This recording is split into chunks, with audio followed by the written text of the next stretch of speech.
Tomorrow, we'll be hosting a special event to commemorate 1 year since the October 7th massacre. Eylon Levy, an IDF captain in reserves, Maya Bentowich, which will be going live at 6:29 p.m. Eastern Time, that's 1:29 a.m. in Israel, is very worthwhile to watch. We want to make sure that our audience in the Western Hemisphere will be able to watch this very important and moving event. This event will be an opportunity for friends of Israel to connect with each other, to remember the lives that were lost, to listen to the survivors, and to share a vision for a better future. Please check our social media platforms for more information. Meanwhile, there's a lot happening in the Middle East. The whole world needs to understand what is about to happen. Some ask, why did Israel escalate? So a few days ago, the Islamic Republic of Iran actually fired 180 ballistic missiles at Israel. Iran and its proxies have been attacking Israel for the past year on 7 different fronts. De-escalation actually means that the Islamic Republic of Iran can fire ballistic missiles whenever it wants without any consequences. But there will be significant Israeli responses to Iran's attack. It's not a matter of if Israel responds, but when and how. The Iranian regime, which calls for Israel to be destroyed, chose war, and there are consequences for their choice. In fact, the Iranian regime has been waging war on Israel's people for years, long before October 7th, while saying that they want to destroy Israel since the 1979 revolution in Iran. The Islamic Republic is also racing towards a nuclear bomb, which would give it the capability to do so. Israel cannot and will not allow a regime that wants to destroy it to acquire the means with which to do so. Imagine if Iran had a nuclear weapon on October 7th.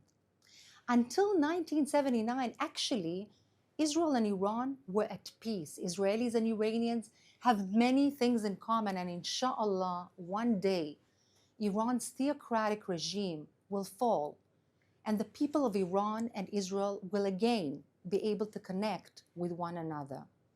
Until that day comes, like every country, Israel certainly has the right and the responsibility to protect its people from murder. Now a word about Gaza. In recent hours, there have been dramatic developments in Gaza. The IDF announced that it is expanding the humanitarian zone in southern Gaza, where civilians can go to receive food, water, medicine, and shelter. And the reason that the IDF expanded the humanitarian zone in southern Gaza is because Hamas is trying to reestablish itself in northern Gaza. The IDF has urged those Palestinians who remain in northern Gaza to move south for their own safety. It's preparing to carry out operations in northern Gaza and simply does not want any civilians to be in harm's way. Exactly the opposite to what is being said in the international media. The big question on everyone's mind is the fate of Hamas leader Yahya Sinwar. He has not communicated with the outside world for some time now. But it happens that while holding onto Israeli hostages as human shields, he is quietly awaiting for a wider regional war to save him. American officials said that Sinwar has hardened his stance in recent weeks and has absolutely no intention of reaching a deal to free the hostages that remain in the Hamas terror dungeons. As long as Hamas remains in power in Gaza, and as long as Hamas holds Israeli hostages in the terror dungeons, expect Israeli military operations in Gaza to continue.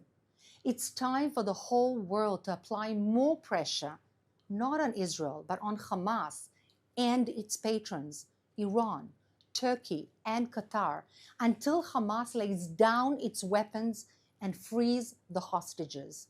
Now let's take some questions from our audience watching live on social media.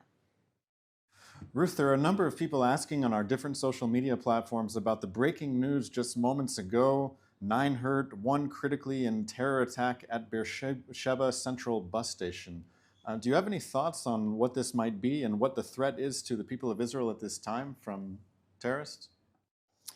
First of all, I'm praying and hoping that those hurt will be healthy again and will make it through. And I join in sorrow with the families and condolences for those who have lost their lives. But this is something that we in Israel face all the time.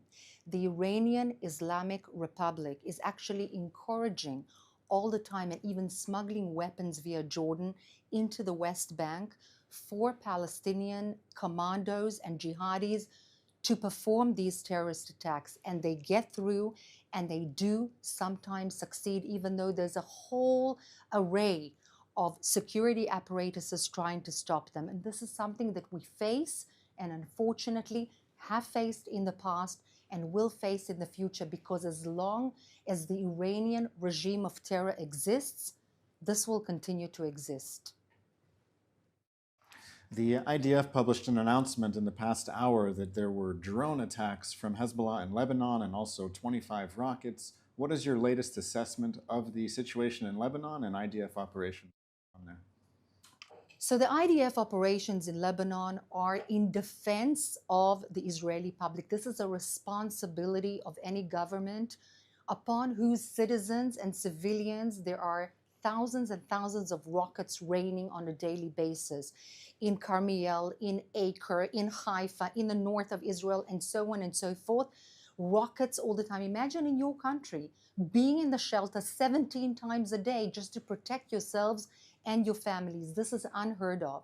And there's been significant damage, which the IDF has actually gotten through to hurting the Hezbollah. However, the Hezbollah is an army, de facto, actually funded and trained by the Islamic Republic of Iran. It's the proxy, the strongest arm of Iran in the region, and it still has many commandos, thousands of weapons, and thousands of rockets still in its hold. And it's raining those rockets still upon Israel, and Israel is retaliating and protecting in defense of Israeli civilians in order to allow the 60, 70,000 people in Israel who have been displaced from their homes in the north to be able to safely go back to their homes in Israel.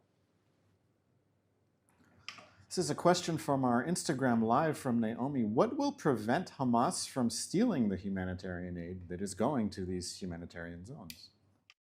So that's a brilliant question, because the Hamas has indeed been stealing the humanitarian aid and truly holding on to it so that it can maintain its power and redistribute it.